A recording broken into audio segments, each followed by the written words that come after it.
How big tech shapes the rules without you ever seeing it. Most people think laws are written to protect the public, that regulations exist to keep powerful companies in check, that when governments regulate technology, they're pushing back against excess. That's the story. What actually happens is quieter, more procedural, and far more effective.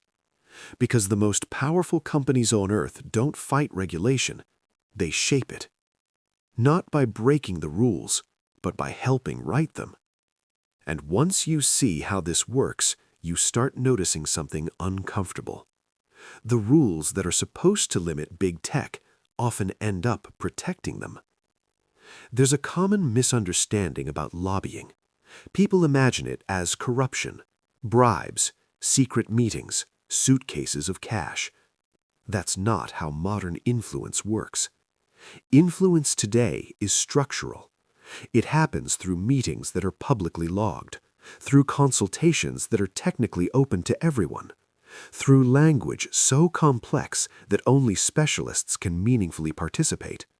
Nothing illegal, nothing hidden, just inaccessible. Take European tech regulation. The EU prides itself on transparency. Consultations are public, documents are online. Anyone can, in theory, submit feedback. But in theory does a lot of work here, because responding to a 200-page regulatory proposal isn't a comment, it's a project. It requires lawyers, policy experts, compliance specialists, time. A startup founder doesn't have that. A normal citizen doesn't have that. Big tech does. So when a consultation opens, who responds? Not individuals, organizations, corporations, industry groups, trade associations, law firms representing clients who can afford to be represented. The process looks democratic. The outcome is shaped by capacity.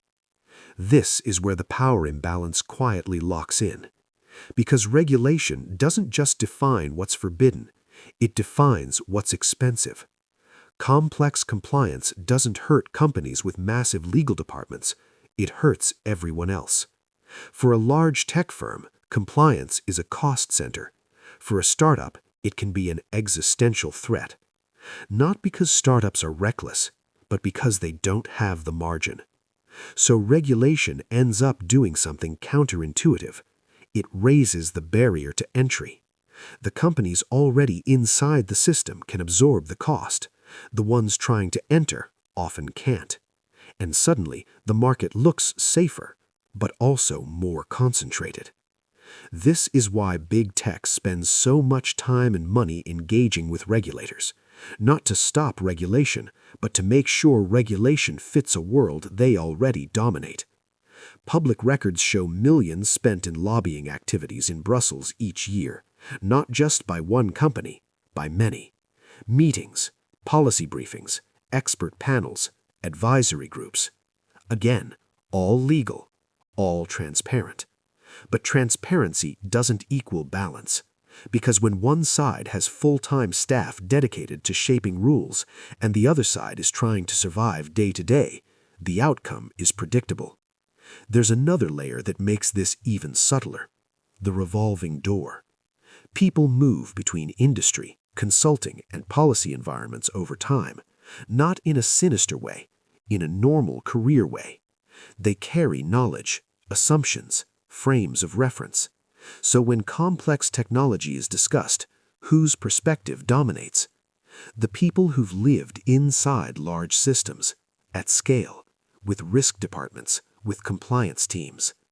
The world of startups, of small players, of individuals, that world becomes abstract, unintentionally sidelined. Not because anyone hates them, but because they're not in the room. Here's the part that most people miss. Big tech doesn't need to win every battle. They just need to make sure the battlefield favors endurance. They can afford delays, legal uncertainty, long implementation timelines. Smaller players can't.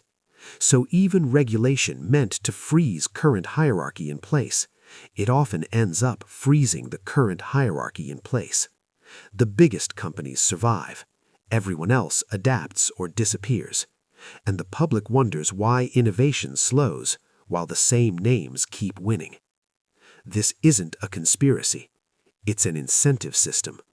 A system where complexity rewards scale, access rewards resources, time rewards capital, and compliance rewards incumbents. No villains required, just math.